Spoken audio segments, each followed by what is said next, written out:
Hi and welcome. This video is part 2 of a series where I expose the plagiarism of the Quran. In part 1, I reviewed a poem in William Tisdale's book, The Original Sources of the Quran, and showed you evidence that Muhammad's Quran has plagiarized lines of poetry from the pre-Islamic poet Imr al-Qais. Muslims, of course, deny the charge Muhammad plagiarized from pre-Islamic poetry, so we need to look at the usual Muslim responses to this problem and refute each one. I will divide these Muslim claims and questions as external evidences and internal evidences. Let's deal with the external ones first.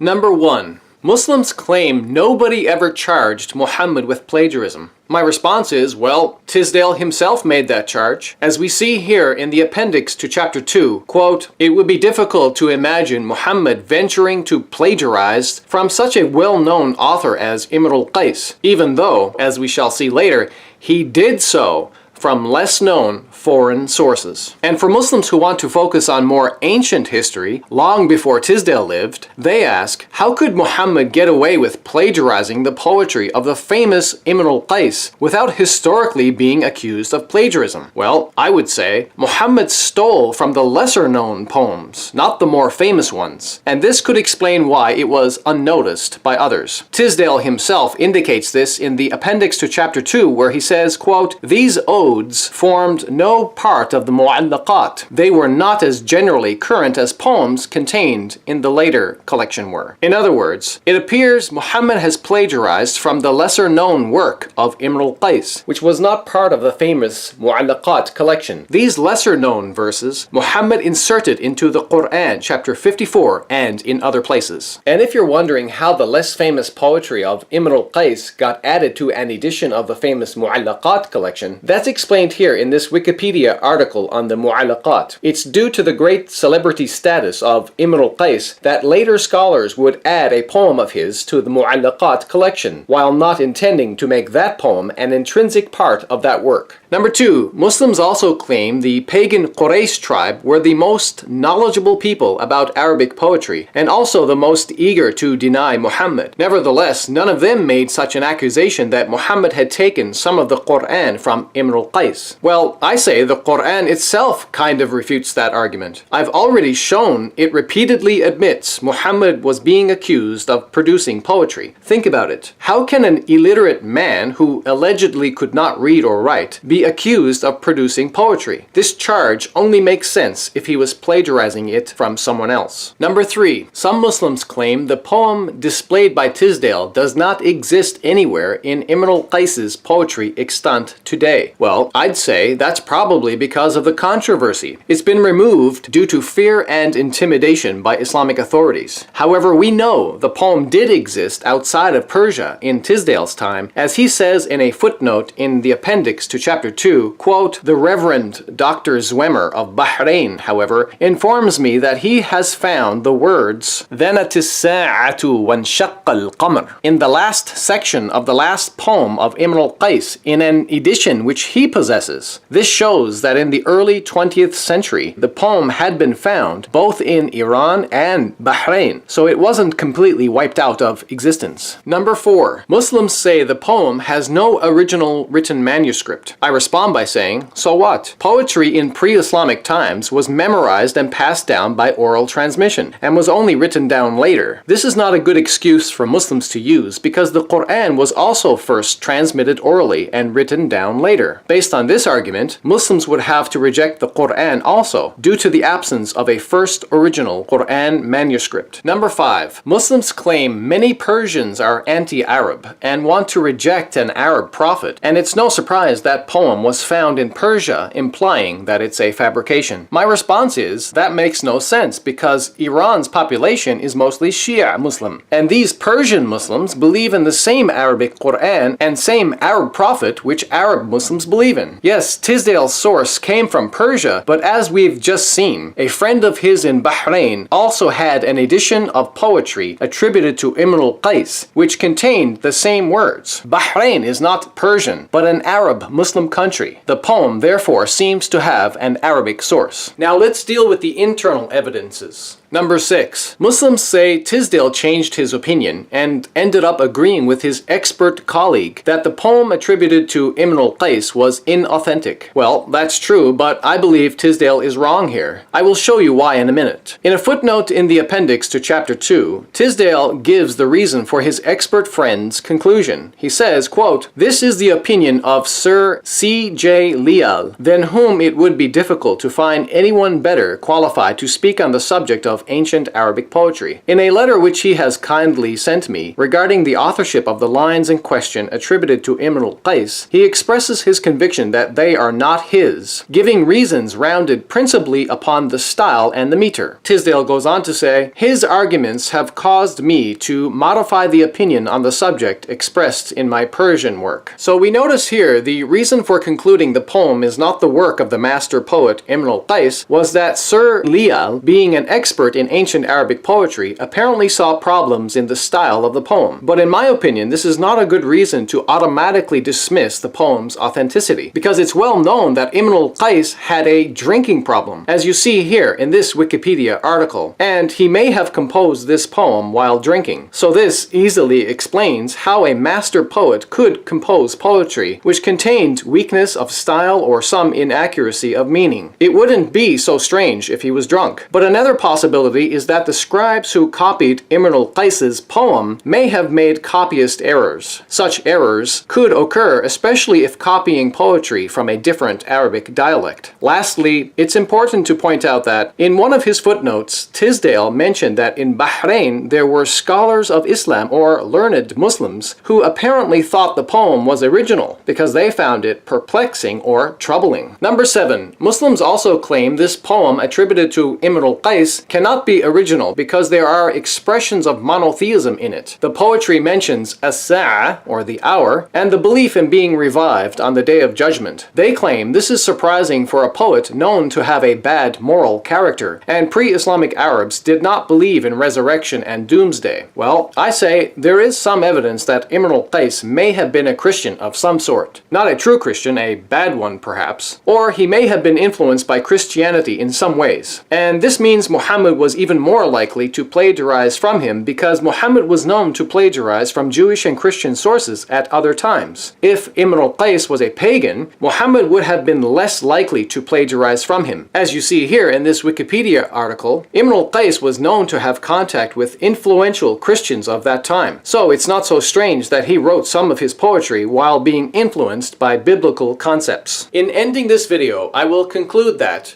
the idea that someone was brave enough to endanger their life to fake this poetry by using verses of the Quran in Iran, above all places, which is a Muslim country with strict Islamic laws and death penalties, is highly unlikely. Tisdale even agreed this is a possible legitimate conclusion because he wrote, quote, "On the one hand, it is difficult to suppose that at any time after the establishment of Islam, anyone would have the daring to parody the Quran by taking passages from it and applying them to the subject to which these lines of poetry refer." This is in his appendix to chapter 2. Yes, Tisdale did change his mind, but he admitted he saw some connection between these lines and the Quran. In the end, he seemed more unsure of himself rather than certain. I believe Tisdale was wrong in his final conclusion because he did not take into account the fact that Ibn al-Qais had a serious drinking problem, and the reason why he could produce some low-quality poetry was because he was under the influence of alcohol. It would be absurd to believe that some unskilled Muslim poet wrote some poor-quality, nonsensical poetry while quoting verses from the Quran, and then falsely attribute that poem back to the pre-Islamic master poet Ibn al-Qais. Such an assumption is utterly foolish, makes no sense, and cannot be maintained. Look, in this video I'm not making the claim the Quran can be classified as poetry, or that its style of recitation should match the style of recitation used for other poetry. But I am making the claim that the actual words, the actual content of Ibn al-Qais's pre-Islamic poetry was taken by Muhammad and incorporated into the Quran, and these are in some cases verbatim, word for word exact matches, which is evidence Muhammad is guilty of plagiarism. So, finally, our last question is,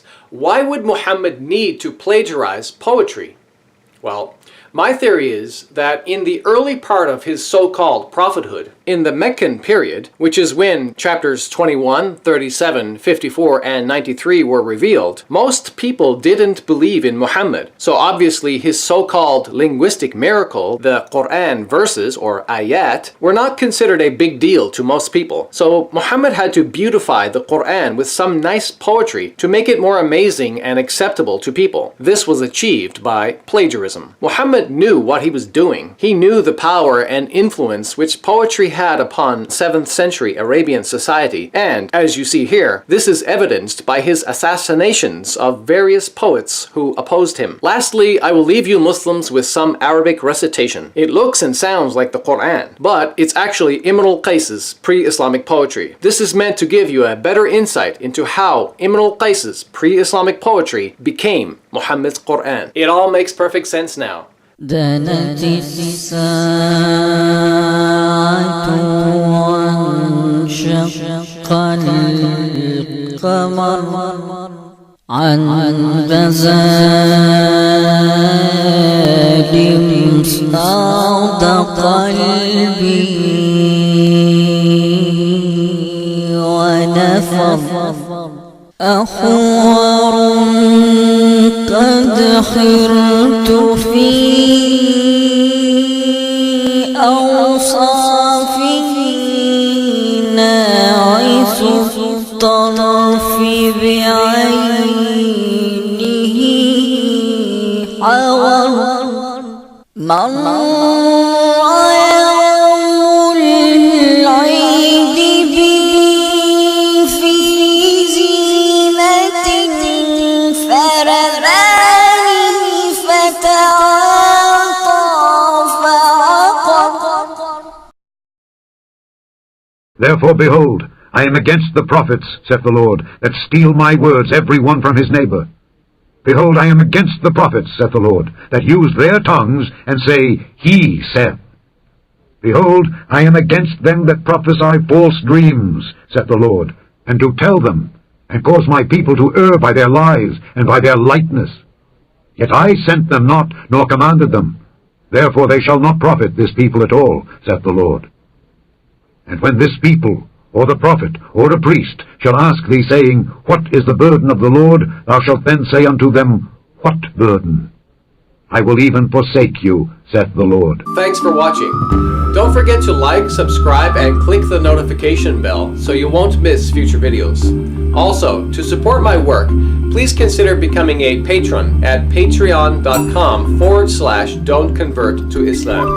Thank you, and may God our Father bless you in the name of Jesus Christ. Amen.